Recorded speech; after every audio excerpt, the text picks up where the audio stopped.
दोस्तों यूएस के president Donald Trump ने अभी कुछ ही दिनों पहले हेल्प मांगी थी नेटो कंट्रीज से कि स्ट्रेट ऑफ हॉर्मुज को ओपन करवाने के लिए अपनी भी वॉरशिप भेजो, यहाँ पर अकेला यूएस क्यों निपटे इनसे। तो उसके बाद में जब उनको नेगेटिव रिस्पांस मिला तो यहाँ पर अब डोनाल्ड ट्रंप ने एक पोस्ट लिखी है जिसके अंदर साफ साफ नेटो को कावर्ड बोला है। उन्होंने कहा है कि यूएसए के बिना नेटो सिर्फ एक पेपर का टाइगर है। उन्होंने ज्वाइन करना ही नहीं चाहा इस फाइट को ताकि न्यूक्लियर पावर बन रहे ईरान को रोका जा सके, क्योंकि आप देख रहे होंगे अगर ईरान के पास में न्यूक्लियर पावर नहीं है तो वो ये हाल कर रहा है यूएसए का, इजराइल का, और जब उनके पास में न्यूक्लियर पावर आ जाएगी तो वो क्या कर सकता है। अब जब इस फाइट के अंदर मिलिट्री जीत गई है, उनका रिस्क कम हो गया है, तब ये लोग कंप्लेंट कर रहे हैं कि ऑयल के प्राइस इतने ज़्यादा हाई क्यों हो गए हैं और हमें पे भी करने पड़ रहे हैं, और ये एक्चुअली में पे भी कर रहे हैं। लेकिन जब बात आती है हेल्प करने की, वहाँ पर अपनी मिलिट्री भेजने की, वॉरशिप भेजने की, तो ये कुछ नहीं करते हैं, ये उसको ईजी समझते हैं और यहाँ पर दूसरी तरीके की बातें करते हैं। तो नेटो कावर्ड है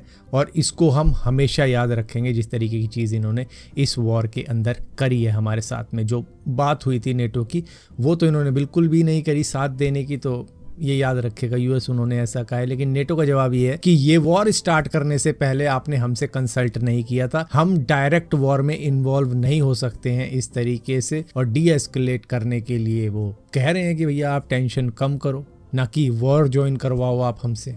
दोस्तों एयर इंडिया ने एक ऐसा ब्लंडर कर दिया है जिसकी तारीफ जितनी करो उतनी कम है। दरअसल दिल्ली से कनाडा इनकी फ्लाइट जा रही थी और बीच रास्ते में वो वापस आई है। 9 घंटे तक उस फ्लाइट ने उड़ान भरी है, उसके बाद में वो वापस दिल्ली आ गई। दरअसल यहाँ पर गलती ये हुई, इन्होंने रॉन्ग बोइंग 77 भेज दिया कनाडा, और उसके बाद में जब वहाँ पर इसको अलाउड ही नहीं किया गया कि नहीं भैया इसकी तो एंट्री नहीं होगी, इसकी बात नहीं हुई थी यहाँ आने की, बात तो किसी और प्लेन की हुई थी। दरअसल बोइंग 777-300 ER को वहाँ पर आना था, लेकिन इन्होंने भेज दिया बोइंग 777-200 LR, जिसको अप्रूवल ही नहीं मिला था, जिसके बाद में इसकी एंट्री को उन्होंने रिजेक्ट कर दिया। तो उसके बाद में वहीं से इनको वापस आना पड़ गया इंडिया, मतलब बीच रास्ते से ये इंडिया वापस आ गए, जहां पर 9 घंटे तक ये फ्लाइट उड़ चुकी थी और वापस दिल्ली आई, जिसके बाद में पैसेंजर को काफ़ी ज़्यादा इनकन्वीनियंस हुआ। ऊपर से इस एयरलाइंस का टाइम भी वेस्ट हुआ, फ्यूल भी वेस्ट हुआ, और उसके बाद में इन्होंने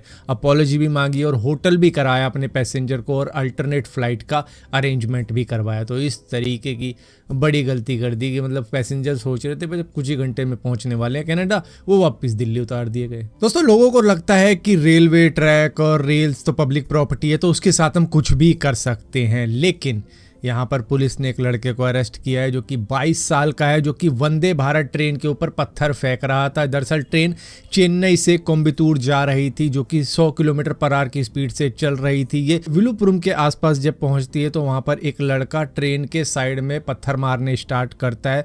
C4 की विंडो पर ये पत्थर लगता है और पैसेंजर भी पैनिक में आ जाते हैं कि पत्थरबाजी हो कहाँ से रही है। कोई इंजर्ड नहीं होता है इसके अंदर, लेकिन इसके बाद में इस लड़के को RPF की टीम तुरंत ही अरेस्ट कर लेती है। उसके बाद में जब लड़के से इंटेरोगेशन होती है तो लड़का बताता है कि मेरा ब्रेकअप हो गया और मैं अटेंशन पाने के लिए गर्लफ्रेंड की इस तरीके की चीज़ें कर रहा था कि वंदे भारत के ऊपर मैंने ट्रेन पे पत्थर मारने शुरू कर दिए थे ताकि मुझे गर्लफ्रेंड नोटिस करे और उसके बाद में मुझे रिप्लाई करे, मेरे से बात करनी स्टार्ट कर दे। फिलहाल के लिए ये काफ़ी ज़्यादा सीरियस चार्जेस के अंडर में आ चुका है, इसको अरेस्ट कर लिया गया और इसका जो क्राइम है वो नॉन बेलेबल ऑफेंस है, जिसकी वजह से इसको बेल भी नहीं मिल सकती आसानी से। दोस्तों झारखंड देवघर से एक वीडियो सामने आ रही है जो कि बाबा बैद्यनाथ धाम की है, जहां पर नॉर्मल डिवोटीज़ के साथ में जो श्रद्धालु वहां पर पहुंचते हैं उनके साथ में कुछ इस तरीके का बिहेवियर हो रहा है। मतलब कि उनको 1 सेकंड का भी दर्शन करने नहीं दिया जा रहा है। मतलब आप पहुंचे, आप देख भी नहीं पाओगे कि अंदर क्या है क्या नहीं है, कहाँ शिवलिंग है कहाँ नहीं है, उतने में ही आपको धक्का दे दिया जाता है। इस तरीके से नॉर्मल लोगों के साथ में ट्रीट किया जा रहा है और वहीं पर VIP लोगों के साथ में कुछ इस तरीके से दर्शन करवाए जा रहे हैं, जिसकी वजह से थोड़ी ये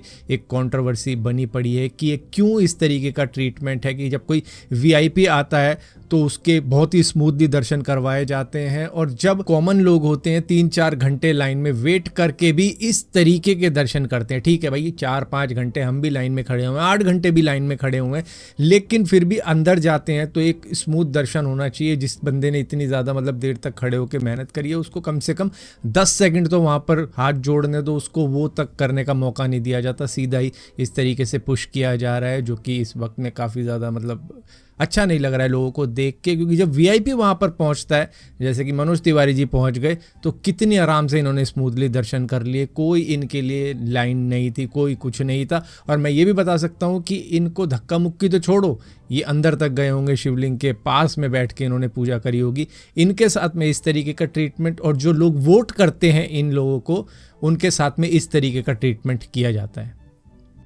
दोस्तों, रेलवे ने अपनी पेंट्री के अंदर हाइजीन लाने की बहुत कोशिश कर ली, लेकिन इस तरीके के जो मिडल मैन होते हैं, जिनको कॉन्ट्रैक्ट मिल रखा होता है खाना प्रोवाइड करने का, जो पैसेंजर होते हैं उनको, वो बीच में रहकर घपला करते हैं। दरअसल इस वीडियो के अंदर आप देख रहे हो कि ये जो डिस्पोजेबल प्लेट्स है, कंटेनर है, उनको दोबारा से रीयूज़ करने के लिए धोया जा रहा है, जो कि बिल्कुल भी सेफ़ नहीं है। ये आपकी हेल्थ के साथ में खिलवाड़ है। डिस्पोजेबल आइटम जो होता है वो एक बार यूज़ किया, उसके बाद में उसको फेंक देना होता है, उसके बाद में उसका यूज़ करने का कोई भी तुक नहीं बनता है। लेकिन इसको साफ़ करके शायद ये रीयूज़ करने के लिए तैयार कर रहे हैं, ताकि ये उसमें पैसे बचा सकें। जो दूसरे रीयूजेबल आइटम खरीदे जाएंगे, जो प्लेट वगैरह ये खरीदी जाएंगी, चम्मच वगैरह खरीदी जाएंगी, तो उसमें इनका पैसा लगेगा। अब अगर ये उसी को दोबारा से रीयूज़ कर लेंगे तो उसका पैसा बच जाएगा। और ये सिर्फ रेलवे में नहीं हो रहा है, ये बाहर भी हो रहा है। अगर आप देख रहे हो किसी को कूड़ेदान से बिनता हुआ इस तरीके की प्लेटों को, तो मतलब कि वो धुल के वापस उसी जगह पर जाएंगी जहां से दोबारा से उसी के अंदर खाना डालकर